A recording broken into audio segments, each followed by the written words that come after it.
So the J-11B, guys, this aircraft was added for the Chinese Tech 3 and it is on the dev server right now, but how does it compare itself to the other additions like the Su-30 and even some other aircraft that were already added to the game? Let's take a look on the theory and then take a look on some tests that we're gonna do using War Thunder real-time information to check it out.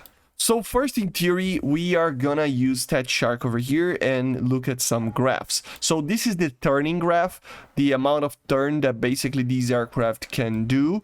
We added a lot of Su-27s over here, the original one, the SM, the SU-30SM, the J-11A and B to check it out, right? So the Su-30 is kind of a different aircraft, I gotta say, very different, like good speed in the turn, so it's a completely different aircraft. But still, you can see the J-11 is the worst one of them all.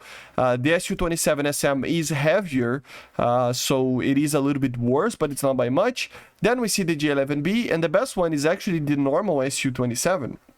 Like I said, the SU-27, it's it's lighter, so it will turn a little bit more, but it's not by much. You can see that in the maximum turn rate over here, with the SM will be 34.7 degrees per second. This will be 35.5. So it's not by much. So they are all in the same realms over here, with minor differences between them, but they are all similar. Of course, thrust vectoring together with canards on the Su-30SM makes it up to be a lot better, right? So the Su-30, like I said, it is a bit different.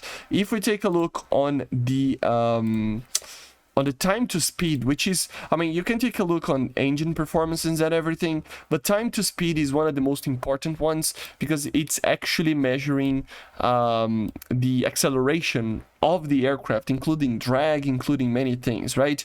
And we can see some interesting things over here. The Su-30SM is the worst one. Why? Because it has the older engines of the Su-27, the normal one, but with thrust vectoring, of course, so it is a lot heavier, meaning it will be a lot slower in the acceleration. So, for example, here it takes 35 seconds to get to the 1,278 kilometers per hour, while the J-11A does in 31. So it's a little bit quicker, right? So the J-11A is the second one. Then we have the normal Su-27, and then look at this, guys. The Su-27SM and the J-11B, they're almost the same. Yes, that's the thing that not a lot of people are noticing. The Su-27SM and the J-11B, they accelerate on almost the exact same speed to get to those speeds, right? So it means that the J-11B has improved engine performance. If we take a look on the engine performance itself, I don't think it's the most important thing ever, but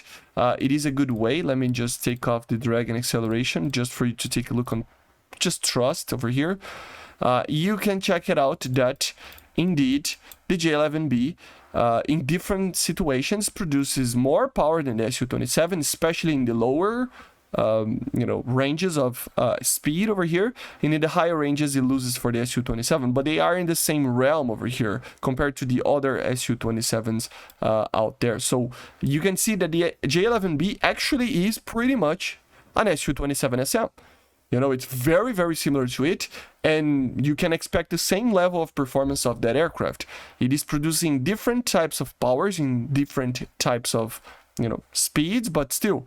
So at 1,000 kilometers per hour, it produces like a pretty significant amount, like almost like 8 kilonewtons more or less, something like that, of power. So it's kind of crazy how strong the J-11WS 10A engines are. And you can even see it right here. So you can see 12,570 kilogram forces. So it's pretty, pretty strong, a lot stronger than the Su-30s one, and around the same, a little bit more, but around the same as the Su-27SM. So yeah, the J-11B actually produces a lot of power, and it's interesting that it's getting added to 14.0 basically because of the engines, basically because of the radar, and yeah, the missiles that it's using, right?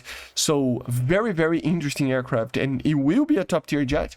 It will be one of the best performing SU-27s in the game. So now we're gonna jump to War Thunder real-time information in test flights to properly take a look on some of the numbers that we can crunch over here. So here we are. Of course, one of the things that the J-11B will have the other flankers don't have is the MALS system, right? So it's, or the MALS, right? Which is an incredible system that helps you know when a missile is coming. You can see that the model of the engine backside is a little bit different as well, right? So at 700 kilometers per hour, let's try to pull a little bit of AOA over here to see if there is any differences. It's not supposed to have, okay? But you never know, right? So with a normal pull over here, 22.3, 22.2.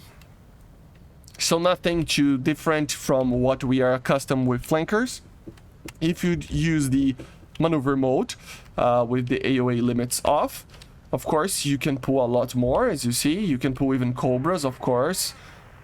And you can pull the 90 degrees and ended up crashing, right? So you can pull a lot of more AOA, but the aircraft itself is going to be pretty much a flanker, right? So look at this. So it's able to do the normal Cobras. It can control itself. Of course, it will be less controllable than an SU-30SM, but because of the thrust vectoring, but it's still very much on par with the SU-27SM. So you can see very easy Cobras, right? If we go to the SM, you will check it out that it can basically pull the same. You can see that the engine is a little bit different, of course. It has the new color, the bluish kind of color for the afterburners, so it is a bit different, but produces around the same power, which is kind of funny to see. You gotta think about it. I'm gonna get to my like conclusions later, but so yeah, for example here, so 22.3, 22 something, so you can see that it's pretty much the same, right? And of course, with the AOA limits off, you can do the same Cobra, same maneuver, so the maneuverability is the same. You can do exactly the same crash that we did before, right?